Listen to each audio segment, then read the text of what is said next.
This to Bryce with my column titled, A Look Back at Hillary Clinton's Record. I never understood the fascination with Hillary Clinton as a presidential candidate. If she were a Republican, the press would have torn her to shreds. In his book, This Town, author Mark Leibovich described how the press fawns over the Clintons and treats them like royalty. In 2016, the media has once again gone to bat for the Clintons in order to maintain the Washington establishment and is hounding her chief rival, Donald Trump. Today, most people have forgotten her husband was impeached for perjury and obstruction of justice during his term as president and was suspended from practicing law. The Democrats have forgiven him, blamed the Republicans, and now treat him like a rock star. Go figure. After narrowly losing to President Obama in 2008, the presidency is now within Hillary's grasp. But you have to wonder if she is up to the task. Certainly her husband will become the commander in the shadows and will try to run things behind the scenes. But the big question is whether Hillary can stand on her own 2 feet. As a public office holder, she has served in various capacities, such as First Lady, Senator from New York, and Secretary of State. But you have to wonder what exactly she accomplished during this time. There is no question she is well educated, graduating with distinction from Wellesley College and earning a law degree from Yale Law School. Her senior thesis at Wellesley was a critique of the tactics of Saul Alinsky, the well-known radical community organizer. It is during her years at Wellesley that she switched political philosophies and became a Democrat and campaigned for George McGovern in 1972. Professionally, she was the first female partner at the Rose Law Firm, where her earning power sustained the Clintons for several years. She served 2 stints as First Lady, starting in Arkansas when her husband was governor, and of course in the White House from 1993 to 2001. During the White House years, her big initiative was the Clinton health care plan, which failed to pass Congress, representing a major defeat. During this time, she was plagued by several investigations, such as the Whitewater controversy, Madison Guarantee, Travelgate, Filegate, and the apparent suicide of White House counsel Vince Foster. All of this, coupled with the president's Monica Lewinsky scandal, which led to his impeachment, left a dark cloud over the Clinton administration. After leaving the White House, Mrs. Clinton replaced Daniel Patrick Moynihan as senator from New York. She began her tenure by building relationships and serving on a variety of committees. Following 9/11, she voted to support military action in both Afghanistan and Iraq. She was also instrumental in obtaining funding for redevelopment of the World Trade Center in her home state. Domestically, she voted against President Bush's tax cut packages, which passed in spite of her objections.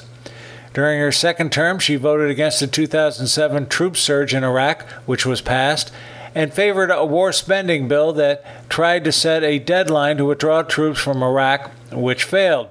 In 2007, she campaigned for president and narrowly lost the Democratic candidacy to Barack Obama. Following this, she was appointed Secretary of State under Obama, which she served during the president's first term.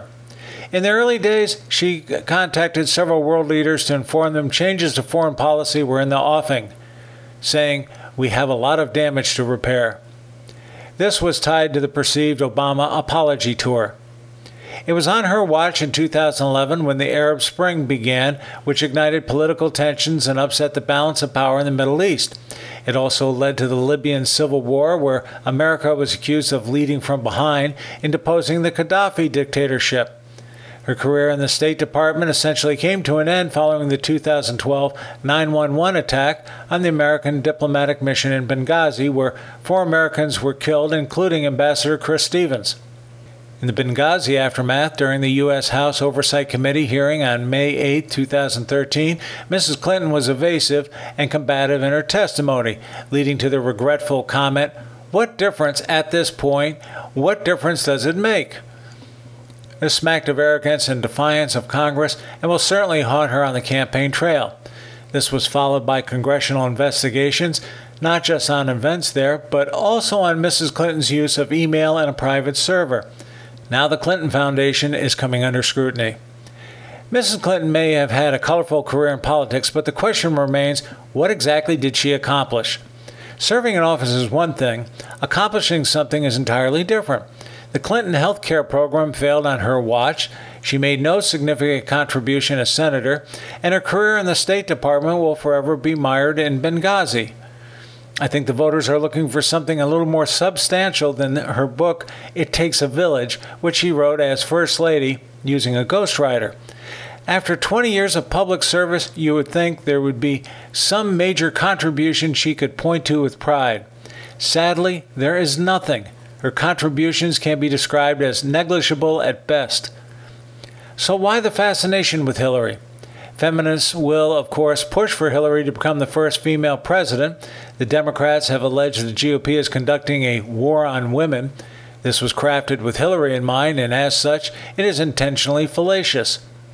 There is an alternate reason, though. The Democrats want to slip Bill Clinton into the White House through the back door. As much as the feminists love Hillary, the Democrats want to put a match set into the White House. So yes, Bill Clinton's legacy during his first term still matters, warts and all. However, one cannot help but wonder if the country can withstand any more Clinton controversies. A couple of years ago, I heard comedian Jackie Mason make the comparison of Mrs. Clinton to an airline pilot's wife.